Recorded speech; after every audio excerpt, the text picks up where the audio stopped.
Students, today we are going to deal with a lesson called The Day Departed. The Day Departed is actually a drama written by William Stanley Horton. So, William Stanley Horton was born at Austin upon Mersey. This Austin upon Mersey was a countryside village in England. He was born in the year 1881. He had died in the year 1913. He was a famous English dramatist.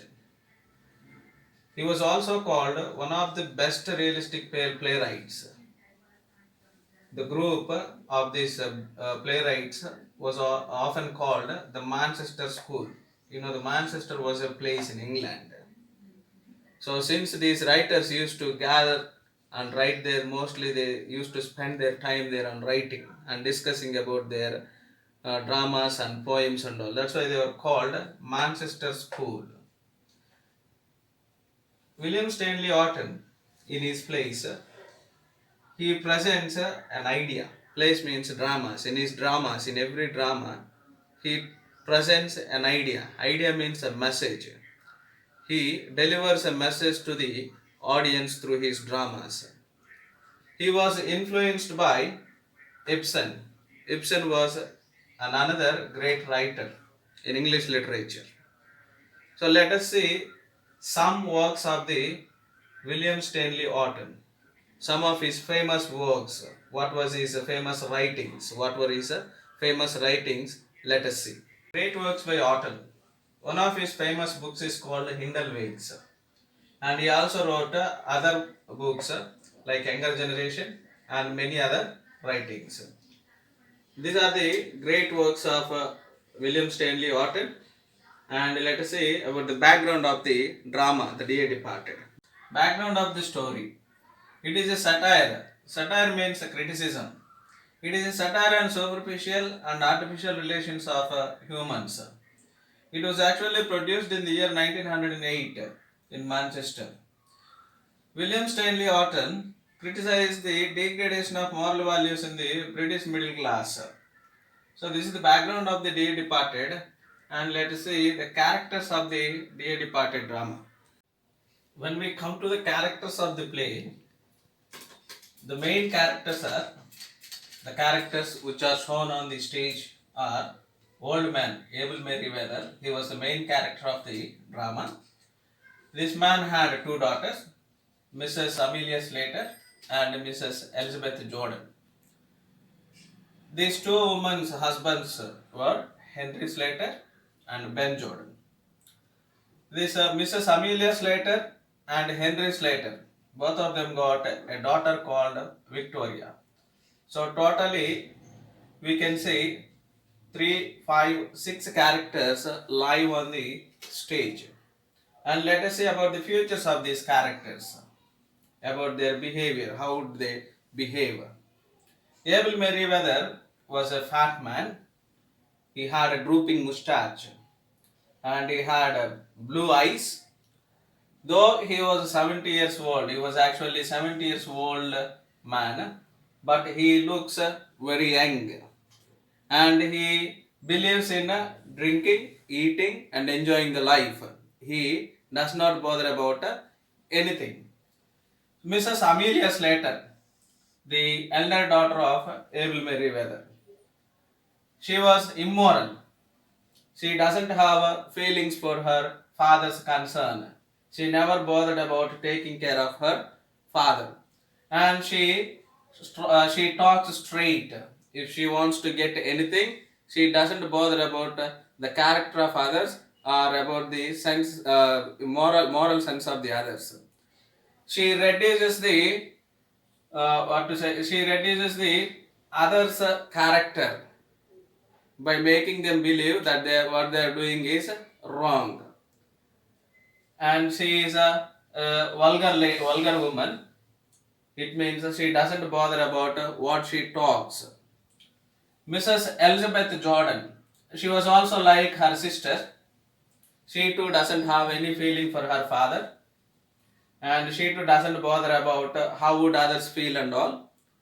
If she wants to get anything, she also would argue like Amelia Slater. Henry Slater, he was the only sincere man in the entire drama. He was a very obedient husband, but he was managed by his wife. It means he listens to whatever his wife says. He doesn't say anything against what his wife says. But he is honest, and sometimes he gives suggestions and advices to his wife, but they were not taken. But he is a sincere man in the whole drama. Ben Jordan, he was a jolly man, little jolly man. It means jolly man means he doesn't take any situation serious. He tries to enjoy each and every situation. But in the drama, particularly, he had to behave seriously. He had to behave mourning, but he could not get a mourning face. So he tries to adapt the situation, but he still seems to be a little jolly man. Victoria, she was a precocious girl. Precocious girl means an intelligent girl, and she was also honest girl. And she doesn't like about what was going on in her in her house. I mean, she doesn't like about what her mother and father were doing with the property of her grandfather. These are the main characters of the drama. And let's go to the line of the story. What is the story about the dear departed? So when we come to the story, Abel Merriweather, after the death of his wife, he starts staying with his two daughters. 6 months with his elder daughter and another 6 months with his younger daughter. So it happened when he was staying with his elder daughter Amelia. One day, after the breakfast, Abel Merriweather goes out into the street on some work. So after his work, he returns back home, but directly he goes into his room. Because he was suffering from a headache, he just lies down on his bed.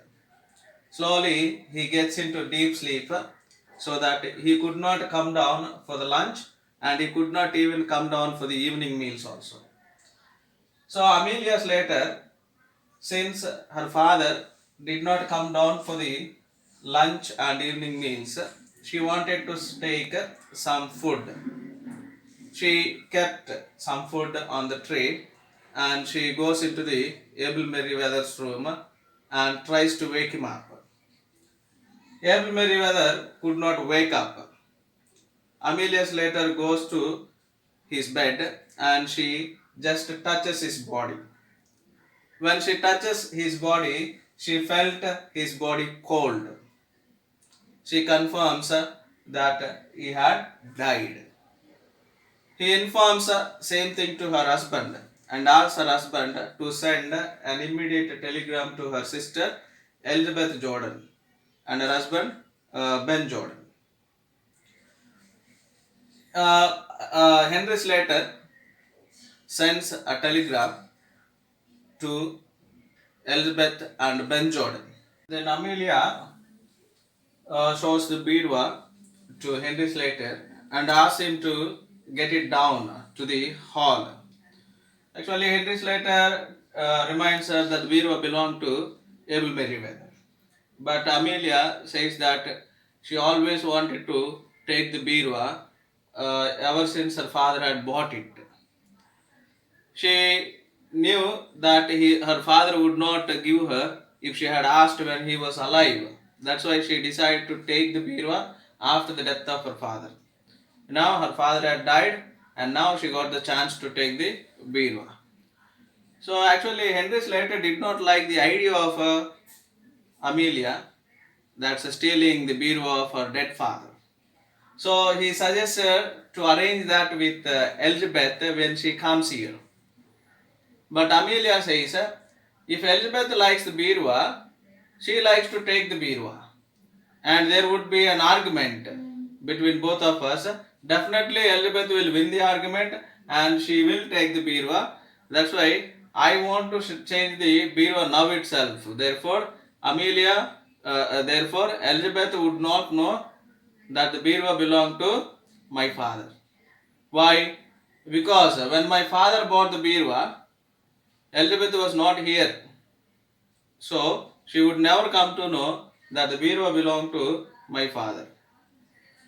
So Henry again gets shocked at the idea of Amelia, and he could not do anything.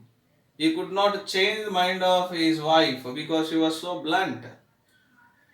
So agreeing to Amelia's words or Amelia's plan, he removes his coat off. While he was removing the coat, Victoria comes in, completely dressed in black.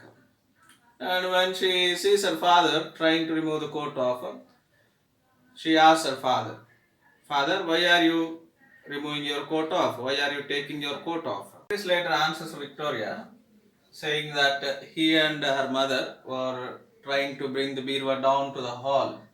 Victoria, being an innocent girl, she asked if they were trying to steal the Birwa of her grandfather.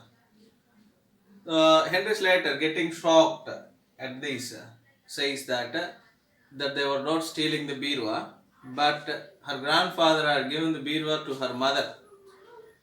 Victoria, knowing that grandfather had died, she gets a doubt when her grandfather had given the birwa to her mother. So she asks, when did grandfather give birwa to mother? Did he give last night? She asks. Then Henry Slater, not knowing what to say, to the question of a little girl, says, yes, your grandfather had given the birwa to your mother last night. Then Victoria, confirming, she says, oh, if he had given last night meant he was drunk. That's why he gave the birwa to mother. Otherwise, he would not give. That's what she meant. So Henry Slater again gets shocked. Then Victoria sees her mother pinching the clock of her grandfather.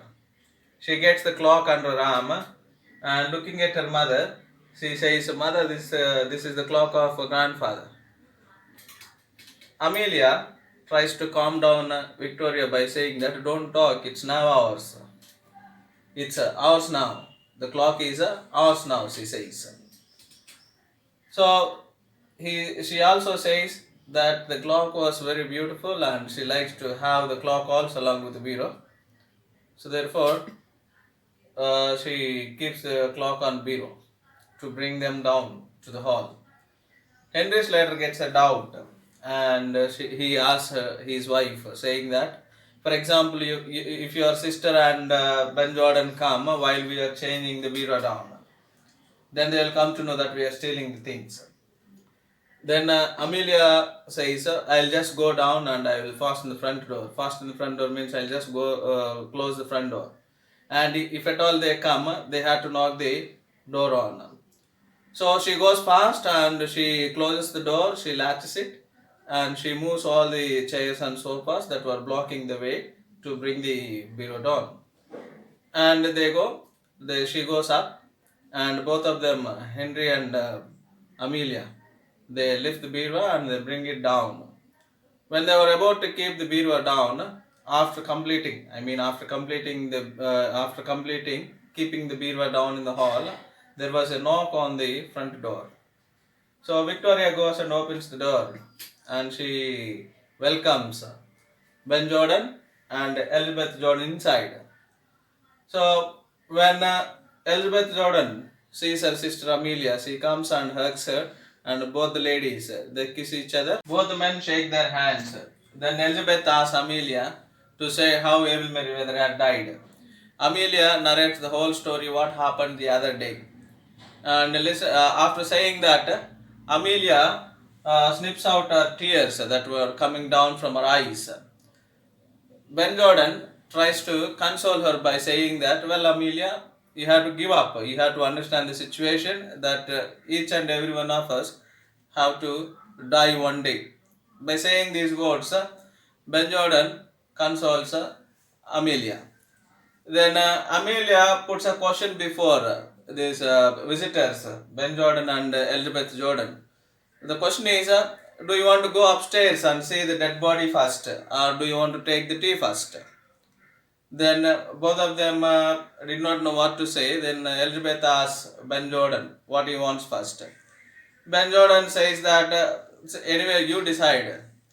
Then Elizabeth again comes back saying, if the tea is ready, let's have tea first. Then Amelia goes to prepare the tea.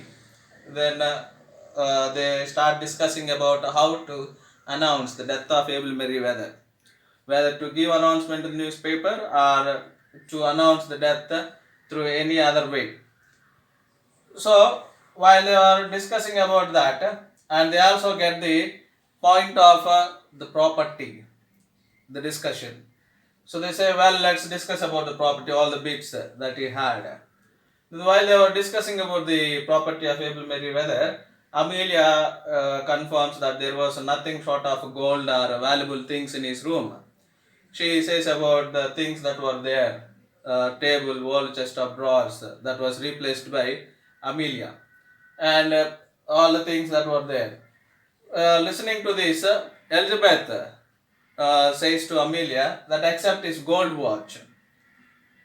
His gold watch that was promised to Jimmy. Then Amelia says that she did not know about the promise that was made by Abel Merriweather to give a gold watch to Jimmy. But Elizabeth confirms that when Abel Merriweather went to stay with them, he promised to give the gold watch to Jimmy because he was very much fond of him. While the discussion was going on, Ben Jordan interrupts in between and asks about the insurance premium, whether it was paid or it was overdue. Then Amelia confirms that it was paid. Father was always thought of in that way, that he went the other day out to pay the insurance premium. Listening to this, Ben Jordan praises Abel Merriweather for paying the insurance premium. Victoria, who was listening to this conversation from the back of the sofa, she comes forward and says that Abel Merriweather did not go out to pay the insurance premium, but he went out to meet his old friend Mr. Tattersall. She also confirms that Mr. Tattersall and Abel Merriweather went to St. Philip's Church and some work. So that confirmation that he was not, the insurance premium was not paid, was given by Victoria. Then immediately Ben Jordan scolds Abel Merriweather by saying that he was a drunken old beggar for not paying the insurance premium. When they wanted to confirm whether the insurance premium was paid or not, Amelia asked Victoria to go and bring the bunch of keys of the bureau from Abel Merriweather's room. When Elizabeth listens to the word bureau, she points out to the bureau there in the hall and asks, "Is the receipt in this thing?" she asks. Then Amelia says, "Yes, it is here." Then Elizabeth asks her doubt when they bought the bureau, because she says when she came for the last time, it was not there, she said. Then Amelia confirms that it was bought by Henry one of these days. Then, observing Victoria fearing to go upstairs, Amelia forces Victoria to go. Listening to her mother's words, Victoria goes fearfully into Abel Merriweather's room to bring the keys. After some time, the Amelia, Elizabeth, and others hear the voice of Victoria shouting. Amelia, looking at upstairs, says, "Victoria, what's happening? Is anything wrong with you? Why are you shouting?" she asks. But Victoria shouts, "Mother, Grandpa is getting up." Listening to this, all of them get shocked and they start looking at the upstairs, and they could see a old man dressed in a faded gown coming out of the room. They were not certain if it was really Abel Merriweather or his ghost. So this is the Dear Departed 1. Here we end up the Dear Departed 1, and the remaining story continues in the second part.